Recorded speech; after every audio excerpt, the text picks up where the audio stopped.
ಅಮ್ಮ ರೋಶಿನಿ, ಒಂದೆರಡು ಕಪ್ ಚಾಯ್ ಮಾಡಮ್ಮ. ಅದ್ರ ಜೊತೆಗೆ 2 ಬಿಸ್ಕೆಟ್ ತಗೊಂಡ್ ಬಾ. ಬರೀ ಹೊಟ್ಟೆಯಲ್ಲಿ ಚಾ ಕುಡಿಯೋದು ಆರೋಗ್ಯಕ್ಕೆ ಒಳ್ಳೇದಲ್ಲ. ಇದೋ ಬಂದೆ ಅತ್ತೆ. ಹಂಗಂತೇಳಿ ಶಕುಂತಲಾ ದೇವಿಯ ದೊಡ್ಡ ಸೊಸೆ ಟೀ ಮಾಡೋದಕ್ಕಂತ ಕಿಚನ್ಗೆ ಹೋಗ್ತಾಳೆ. ಗ್ಯಾಸ್ ಮೇಲೆ ಚಾಯ್ ಮಾಡೋದಕ್ಕಂತ ಇಡ್ತಾಳೆ. ಅದ್ರಲ್ಲಿ ಇಲೈಚಿ, ಅದ್ರಕ್, ಸೋಂಫ್ ಹಾಕಿ ಮಾಡ್ತಾಳೆ. ಅದು ತುಂಬಾನೇ ಚೆನ್ನಾಗ್ ಮಾಡ್ತಾಳೆ. ಆದ್ರೆ ಅದನ್ನ ಗ್ಲಾಸ್ಗೆ ಟ್ರಾನ್ಸ್ಫರ್ ಮಾಡೋ ಸಮಯದಲ್ಲಿ ಸ್ವಲ್ಪ ಟ್ರೇಲಿ ಹಾಕ್ಬಿಡ್ತಾಳೆ. ಅದೇ ಸಮಯದಲ್ಲಿ ಏನ್ ಮಾಡ್ತಾಳೆ, ಅಲ್ಲೂ ಬಿಸ್ಕೆಟ್ ಇಟ್ಬಿಡ್ತಾಳೆ.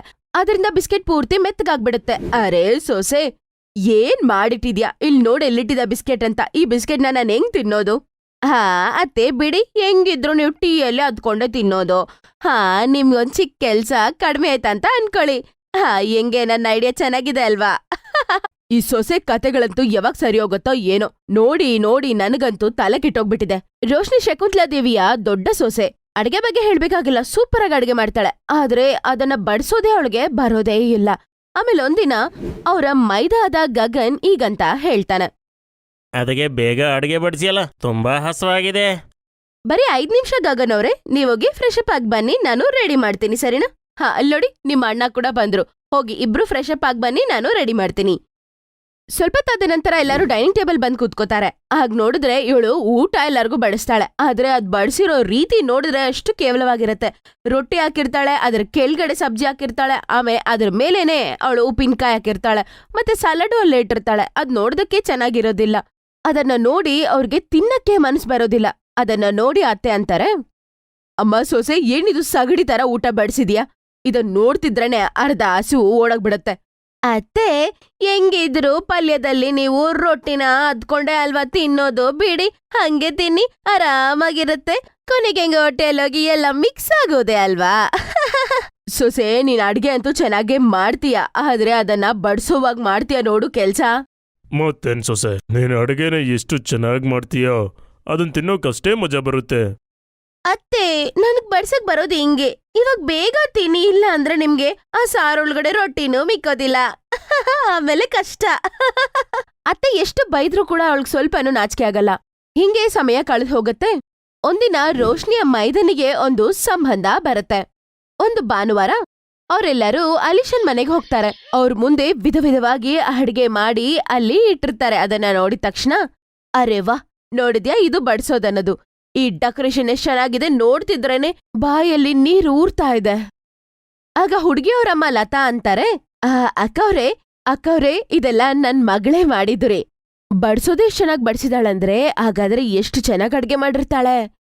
ಅರೇ ವಾ ಅಕ್ಕ, ನೋಡೋದಕ್ಕೆ ನಿಜವಾಗ್ಲೂ ತುಂಬಾ ಚೆನ್ನಾಗಿದೆ. ಅಲಿಶಾ ಎಲ್ಲಾರ್ಗೂನು ತುಂಬಾ ಇಷ್ಟ ಆದ್ಲು. ಸ್ವಲ್ಪ ದಿನದ ನಂತರ ಗಗನ್ಗೆ ಮತ್ತೆ ಅಲಿಶಾಗೆ ಮದ್ವೆ ಆಗುತ್ತೆ. ಮದ್ವೆಯ ಮಾರನೇ ದಿನ, ಅಮ್ಮ ಚಿಕ್ಕ ಸೊಸೆ, ಇವತ್ತು ನೀನ್ ಮೊದಲನೇ ಸಲ ಇಲ್ಲಿ ಅಡ್ಗೆ ಮಾಡೋ ದಿನ ಅಲ್ವಾ? ಅದಕ್ಕೆ ನಿನ್ಗೆ ಏನ್ ಇಷ್ಟನೋ ಅದನ್ನ ಮಾಡ್ಕೊಂಡ್ ಬಮ್ಮ. ಅಮ್ಮ ದೊಡ್ಡ ಸೊಸೆ, ಅಷ್ಟೊತ್ತಿಗೆ ಮನೆ ಕ್ಲೀನ್ ಮಾಡ್ಬಿಡು. ಮದ್ವೆ ಸಮಯದಲ್ಲಿ ಮನೆ ಎಲ್ಲ ಗಲೀಜಾಗ್ಬಿಟ್ಟಿದೆ. ಸರಿ ಅತ್ತೆ. ದೊಡ್ಡ ಸೊಸೆ ಮನೆಯೆಲ್ಲ ಕ್ಲೀನ್ ಮಾಡೋ ಕೆಲ್ಸಕ್ಕೆ ಹೇಳಿತಾಳೆ. ಚಿಕ್ಕ ಸೊಸೆ ಅಡ್ಗೆ ಮಾಡೋಣ ಅಂತ ಹೋಗ್ತಾಳೆ. ಅಲಿಶಾ ಕಿಚನ್ಗೆ ಹೋಗ್ತಾಳೆ. ಅಡ್ಗೆ ಮಾಡಕ್ಕೆ ಶುರು ಮಾಡ್ತಾಳೆ. 10-20 ನಿಮಿಷದಲ್ಲೇ ಅವಳು ಅಡ್ಗೆ ಮಾಡಿ ಮುಗಿಸ್ಬಿಡ್ತಾಳೆ. ಆದ್ರೆ ಅದನ್ನ ಡೆಕೋರೇಟ್ ಮಾಡೋದಕ್ಕೆ 2 ಅವರ್ ತಗೋತಾಳೆ ಅವಳು. ಅರೇ ವಾ, ಇದನ್ನಂತಾರೆ ಪ್ರೆಸೆಂಟೇಶನ್ ಅಂತ. ನೋಡಿದ್ಯಾ, ಫುಡ್ ಎಷ್ಟ್ ಚೆನ್ನಾಗಿ ಪ್ರೆಸೆಂಟ್ ಆಗಿದೆ, ನೋಡ್ತಿದ್ರೇನೆ ಎಲ್ಲ ತಿನ್ಬೇಕು ಅನ್ಸತ್ತೆ. ಹಸಿವು ಬೇರೆ ಜಾಸ್ತಿ ಆಗ್ತಾ ಇದೆ. ಎಷ್ಟು ಚೆನ್ನಾಗ್ ಬಡ್ಸಿದಾಳೆ ನೋಡು. ಈ ಸಗಡಿ ತರ ಬಡ್ಸೋ ಈ ಊಟ ತಿನ್ಬೇಕಾಗಿರೋ ಅವಶ್ಯಕತೆ ಇನ್ಮೇಲೆ ಇರೋದಿಲ್ಲ. ನೋಡಿದ್ಯಾ ಸೊಸೆ, ಎಷ್ಟ್ ಚೆನ್ನಾಗ್ ಬಡ್ಸಿದಾಳೆ ಅಂತ? ಬಡ್ಸೋದೆಂಗೆ ಅಂತ ಅವಳತ್ರದಿಂದ ಕಲ್ತ್ಕೋ. ನಮಗಂತೂ ಭಾಗ್ಯದ ಬಾಗಿಲು ತೆರೆದಿದೆ. ನಮ್ಮನೆಗೆ ಈ ರೀತಿ ಸೊಸೆ ಬಂದಿರೋದಕ್ಕೆ. ಅದನ್ ಕೇಳಿಸ್ಕೊಂಡು ದೊಡ್ಡ ಸೊಸೆಗೆ ಬೇಜಾರಾಗತ್ತೆ. ಆದ್ರೂ ಅವ್ರೆಲ್ಲಾರು ಊಟ ತಿನ್ನಕ್ ಶುರು ಮಾಡ್ತಾರ ಇಲ್ವೋ, ಅವ್ರೆಲ್ಲಾರು ಮುಖನೂ ಸುಂಡ್ರಿಸ್ಕೋತಾರೆ. ಏನಾಯ್ತತ್ತೆ, ನಿಮ್ ಮುಖ ಯಾಕಂಗಿದೆ? ಆಗ ಅವ್ರ ಮಗಳಂತಾಳೆ, ಅಮ್ಮ, ಏನಮ್ಮ ಈ ಊಟ ಇಷ್ಟು ಕೇವಲವಾಗಿದೆ? ಅರೆ ಮಗಳೇ, ಮೊದಲನೇ ಸಲ ಅವಳು ನಮ್ಮನೆಯಲ್ಲಿ ಅಡಿಗೆ ಮಾಡ್ತಿದ್ದಾಳಲ್ವಾ, ಪಾಪ ನರ್ವಸ್ ಆಗಿರ್ಬೋದು ಅನ್ಸತ್ತೆ. ಅವಾಗವಾಗ ಇಂತಹ ತಪ್ಪು ನಡೆಯೋದು ಸಹಜಾನೆ. ನೀನಿವತ್ತಂತೂ ಏನೋ ಮಾತಾಡದೆ ತಿನ್ಬಿಡು, ಸರಿನಾ?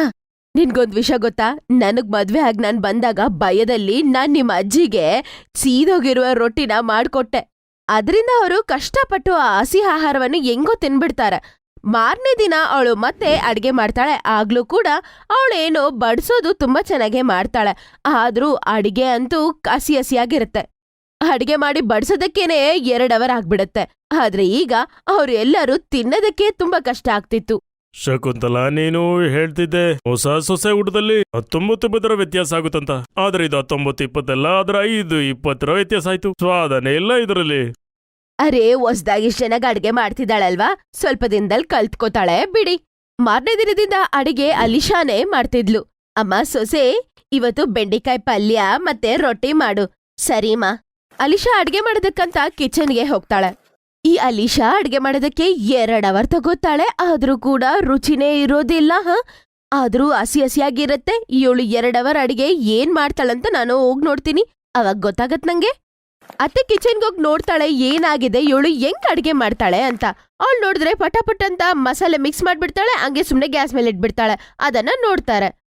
ಸೊಸೆ, ಏನು 10-20 ನಿಮಿಷದಲ್ಲೇ ಅಡ್ಗೆ ಮಾಡ್ಬಿಟ್ಯಾ? ಬೇಗ ಅಡ್ಗೆ ಅಂತೂ ಮಾಡ್ಬಿಡ್ತೀನಿ, ಆದ್ರೆ ಅತ್ತೆ ಈ ಡೆಕೋರೇಷನ್ ಮಾಡೋದಕ್ಕೆ ನನಗೆ 2 ಅವರ್ ಆಗತ್ತೆ ಅತ್ತೆ. 2 ಅವರ? ನೀನ್ ಮನೆ ಡೆಕೋರೇಟ್ ಮಾಡ್ತಿದ್ಯಾ ಇಲ್ವಾ ಊಟನ್ ಡೆಕೋರೇಟ್ ಮಾಡ್ತಿದ್ಯಾ?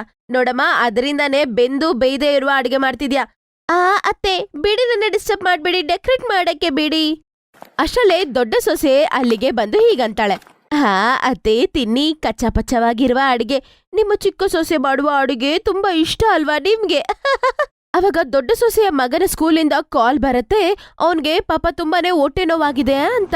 ಹಾಸ್ಪಿಟಲ್ಗೆ ಓಡ್ ಹೋಗಿ ನೋಡಿದ್ರೆ ಅವನಿಗೆ ಪಾಪ ಹೊಟ್ಟೆ ನೋವು ಅಂತ ತುಂಬಾ ಕಷ್ಟ ಪಟ್ಕೊಂಡ್ ಮಲ್ಗಿರ್ತಾನೆ. ನೋಡಿ, ಈ ಮಗುನ ನೋಡಿ ಅನಿಸ್ತಾ ಇದೆ ಸಾಕಷ್ಟು ದಿನ ಏನದು ಸರಿಯಾಗಿ ಊಟ ಮಾಡಿಲ್ಲ ಅಂತ. ಮತ್ತೇನ್ ಸ್ವಲ್ಪ ತಿಂದಿದ್ದಾನೆ ಅವನು, ಅರ್ಧಂಬರ್ಧ ಬೆಂದಿರೋ ಊಟ ತಿಂದಿದ್ದಾನೆ. ಅದರಿಂದ ಹೊಟ್ಟೆಲಿ ಇನ್ಫೆಕ್ಷನ್ ಆಗಿದೆ. ನೋಡಿ, ಊಟ ಯಾವಾಗ್ಲೂ ಪೂರ್ತಿ ಬೆಂದಿರೋದನ್ನೇ ತಿನ್ಬೇಕು, ಇಲ್ಲಾಂದ್ರೆ ಅದು ತುಂಬಾ ಕಾಯಿಲೆ ತಗೊಂಬರುತ್ತೆ. ಆದ್ರೆ ಅಲಿಶಾ ದಿನ ಟಿಫನ್ ಮಾಡಿ ಕೊಟ್ ಕಳಿಸ್ತಾಳಲ್ವಾ, ಅವ್ನ್ ಯಾಕೀಗ ಹಸುವಿನಿಂದ ಇರ್ತಿದ್ದ? ಎಸ್ ಮೇಡಮ್, ಇವತ್ತೇ ನಮ್ಗೊಂದ್ ವಿಷಯ ಗೊತ್ತಾಯ್ತು. 1-2 ಬೈಟ್ ತಿನ್ಬಿಟ್ಟು ಮಗು ಊಟನೆಲ್ಲ ಬಿಸಾಕ್ಬಿಡ್ತಿದ್ದ ಅಂತೆ. ಏನು, ನನ್ ಮಗ ಹಾಗಾದ್ರೆ ಊಟ ತಿಂದೇನೆ ಇರ್ತಿದ್ನ? ಅಮ್ಮ ದೊಡ್ಡ ಸೊಸೆ, ನಿಂಗ್ ಗೊತ್ತಲ್ವಾ ಚಿಕ್ಕ ಸೊಸೆ ಹೆಂಗ್ ಅಡ್ಗೆ ಮಾಡ್ತಾಳಂತ. ಅದಕ್ಕೆ ನಿನ್ ಮಗನಿಗೆ ಅಡ್ಗೆ ನೀನೇ ಮಾಡಿ ಕೊಟ್ ಕಳಿಸ್ಬೇಕಾಗಿತ್ತು. ಇವಾಗ ನೋಡು ಮಗುಗೆ ಏನ್ ಪರಿಸ್ಥಿತಿ ಬಂತಂತ.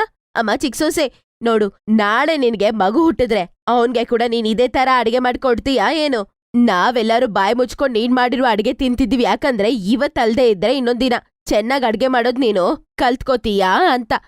ಇವಾಗ ಮಗು ಆರೋಗ್ಯದ ಮೇಲೆ ಬಂದಿದೆ, ಅದ್ರಿಂದ ಇನ್ಮೇಲೆ ಅಡ್ಗೆ ದೊಡ್ಡ ಸೊಸೆ ಮಾಡ್ತಾಳೆ, ಚಿಕ್ಕ ಸೊಸೆ ಅದನ್ನ ಬಡಿಸ್ತಾಳೆ. ಅರ್ಥ ಆಯ್ತಾ ನಿಮ್ಮಿಬ್ಬರಿಗೆ? ಹಸಿ ಹಸಿ ಆಹಾರ ತಿನ್ಬೇಕಾಗಿಲ್ಲ, ಮತ್ತೆ ಸಗಣಿ ತರ ಬಡಿಸಿರೋ ಆಹಾರ ತಿನ್ಬೇಕಾಗಿಲ್ಲ. ಅವತ್ತಿಂದ ದೊಡ್ಡ ಸೊಸೆ ಅಂತೂ ಅಡಿಗೆ ಮಾತ್ರ ಮಾಡ್ತಿದ್ಲು, ಅದೇ ತರ ಚಿಕ್ಕ ಸೊಸೆನೂ ಅವ್ರಿಗೆ ಬಡಿಸ್ತಾ ಇದ್ಲು. ಆದ್ರೆ ಅವಳು ಬಡ್ಸೋದಂತೂ 10 ನಿಮಿಷದಲ್ಲೇ ಮಾಡೋದು ಕಲ್ತ್ಕೊಂಡ್ಬಿಡ್ತಾಳೆ. ಅದ್ರಿಂದ ಅವ್ರ ಕುಟುಂಬದವರಿಗೆ ಒಳ್ಳೆ ಊಟದ ಜೊತೆಗೆ ತುಂಬಾ ಚೆನ್ನಾಗಿ ಬಡಿಸಿರುವ ಆಹಾರ ತಿನ್ನೋದಕ್ಕೆ ಸಿಗತ್ತೆ.